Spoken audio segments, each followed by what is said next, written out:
All right, y'all, what's up? Welcome into the LA Sports Brotherhood. It's me, Ryan, here with my brother Matthew. And we got some interesting news last night. During the game, actually. Well, 2 days ago, we heard that Christian Wood is allegedly not even like attempting to, like, he's planning on being available for game three.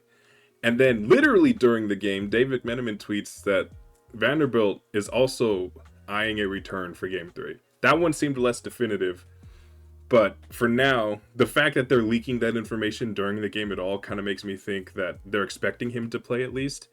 So, with that information, thinking about Jared Vanderbilt and Christian Wood, what does that do for you? You could take that any way you want it. I think I'm definitely gonna welcome it. It's definitely something that I want. I think that immediately goes to I think there's been a lot of complaints about the bench, and the first thing you think of is, well, who's gonna lose minutes? I think just overall, I love Vanderbilt. I think he'll help a ton.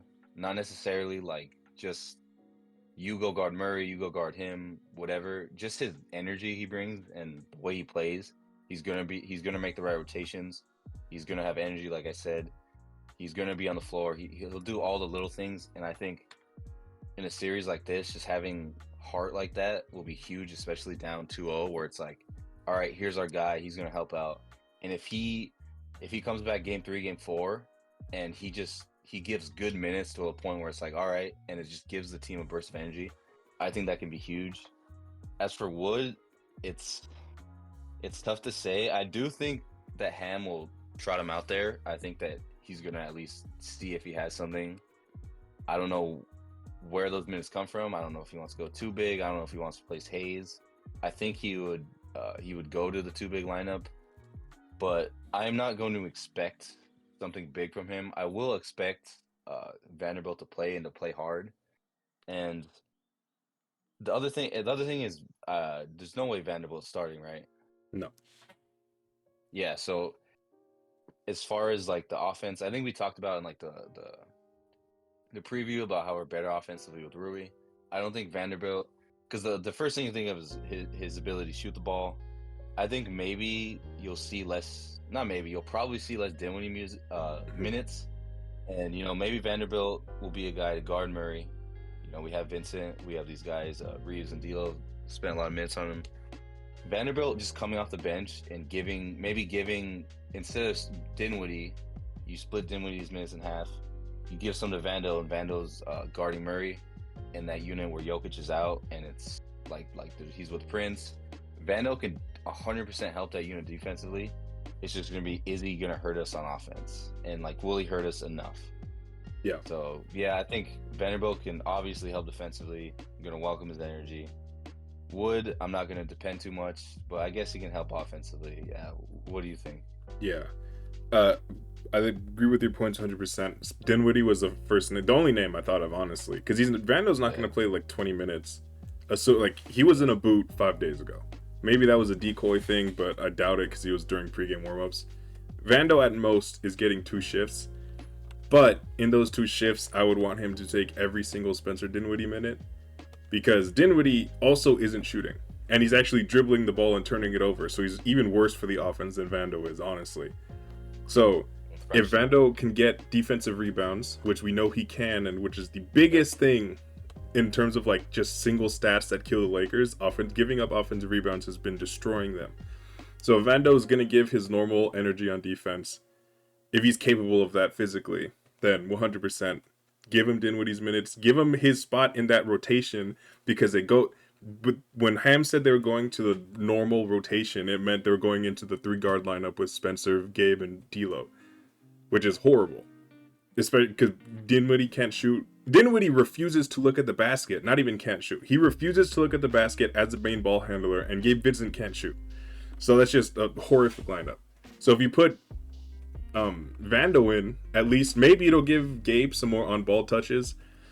He's not great, but he could run a pick and roll as a competent player, and he will actually look for a shot, which will theoretically force defenders to pay attention to him when he's in the paint. And Vando as a spacer kind of functions the same way as Spencer anyway, so it doesn't really matter. It just gives you more size. Again, I'm skeptical that he can even play, honestly, but I'm going with their reports. and their choice of leaking during the game, so I'm assuming that it's going to play. Christian Wood, like you, have no confidence in him, but he's a good rebounder, and he would be getting minutes probably over Rui a little bit, because Rui's been lackluster, and taking some Prince minutes too, probably, and maybe a guard. I don't know. Again, he would get like 1 or 2 shifts. But in our last video, if you haven't seen it, go check it out. We talked about adjustments to the Denver adjustment of they've been switching Gordon onto AD and Rui, Jokic onto Rui.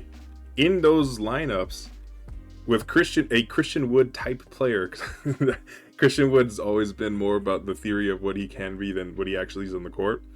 But theoretically, if Christian Wood remembers how to shoot, just for some reason he comes back from injury and remembers how to shoot.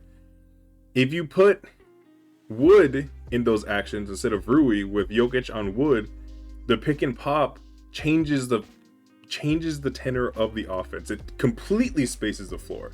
And even though I don't like that resolution, if they go to the actual resolution, in my opinion, which is just running the AD LeBron pick and roll anyway, you have another, like, an actual spacer out there. And Rui can do that, but he's not great.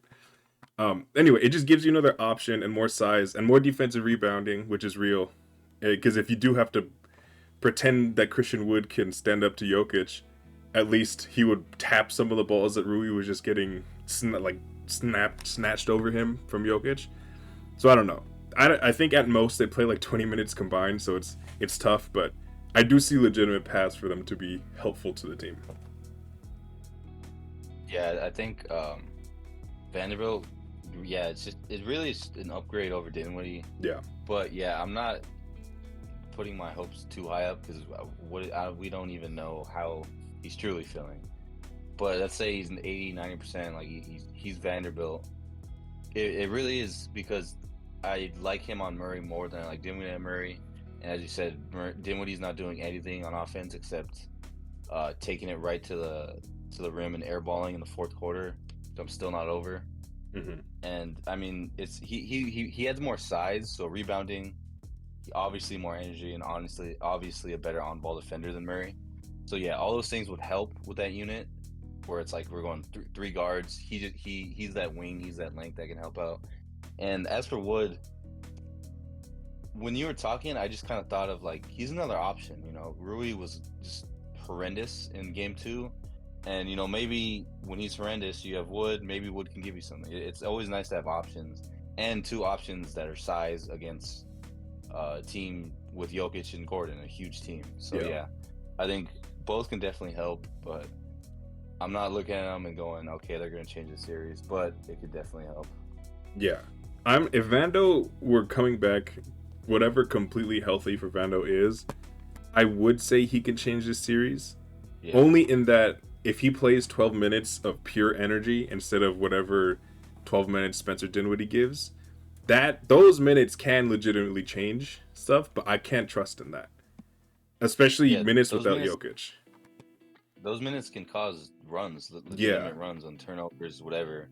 We could save possessions with rebounding. You know, a guy like Vanderbilt can really do a lot. So maybe somehow he's 100% and he has like an impact. I don't know if you remember that Mavs game 2 years ago, that like 40-point comeback or whatever. Yeah. Not 40 points, but it was like damn near 40 points. Brings, maybe something like that happens. But yeah, it's tough that it's not looking like it's 100% Vando, because I can't definitely use it right now. I can't. I truly don't understand how he was in a boot 5 days, like a genuine boot, not even one of just like the little shoes that they wear with the hard bottoms. He was in an actual walking boot 5 days ago. So I don't know. But that's a little injury update for you. We'll be back with another post game of Game 3. Hopefully more exciting, more happy. But regardless, we will be here. Thanks so much for watching. Go Lakers.